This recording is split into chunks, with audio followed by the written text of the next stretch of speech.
Good morning, everyone. This is your boy Delbert here. I'm gonna do a little quick video.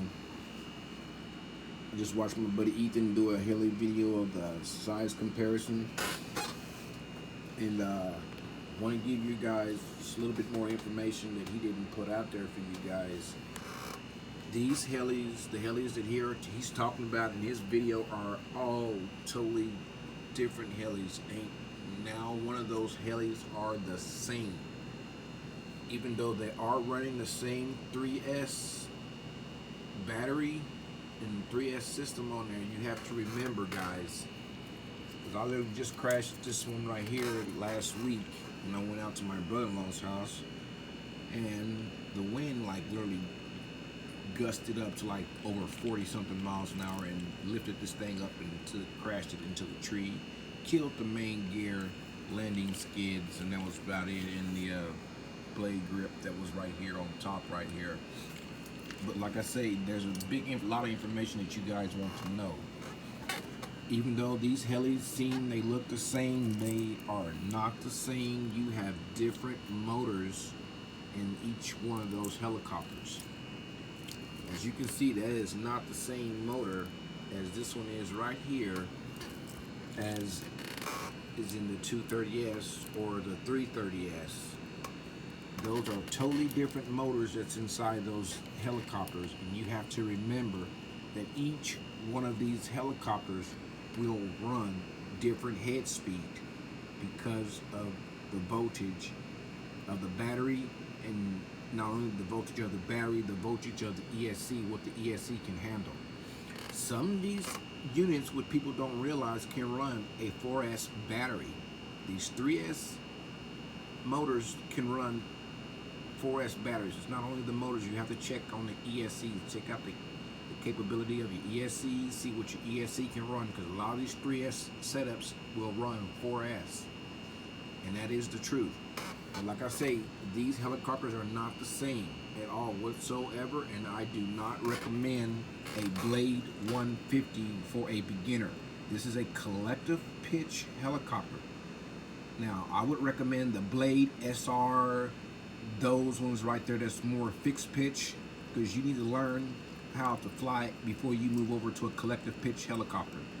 Just because this has a nice little flybar unit on it to where you think the gyro is going to stabilize, it's not good for beginners, period.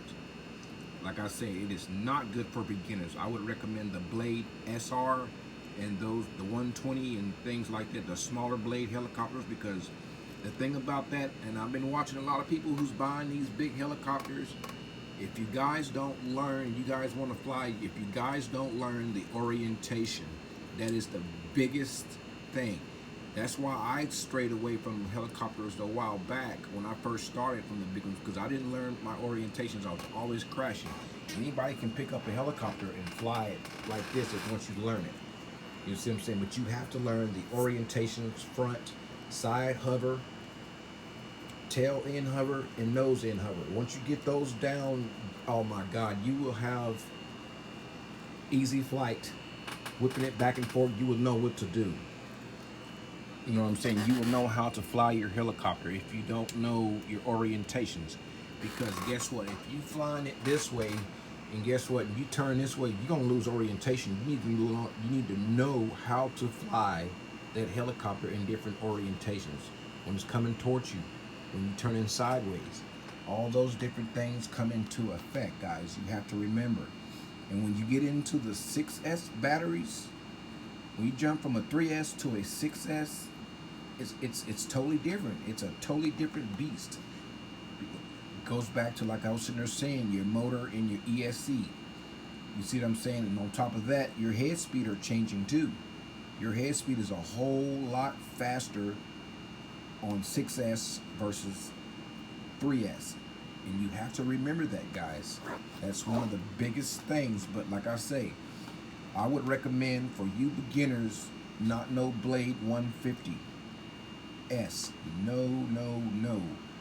A Blade 120 SR, all those other ones like that, that's more fixed pitch, not collective pitch.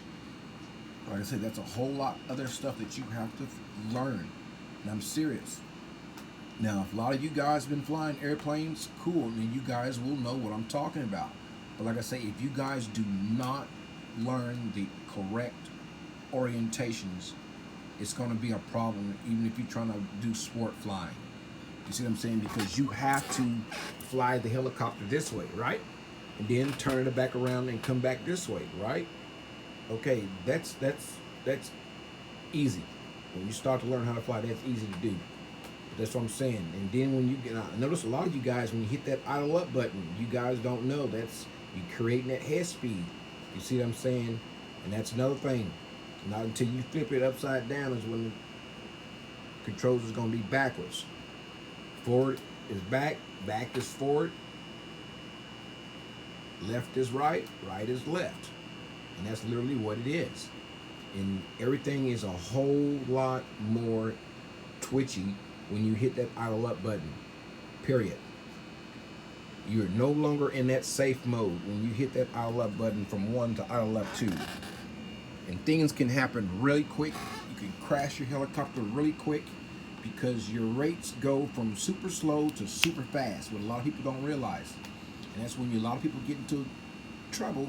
And y'all, guess what? Y'all hit that damn safe mode switch on these helicopters. See, I'm used to flying without safe mode. I've been flying for years. Been crashing for years.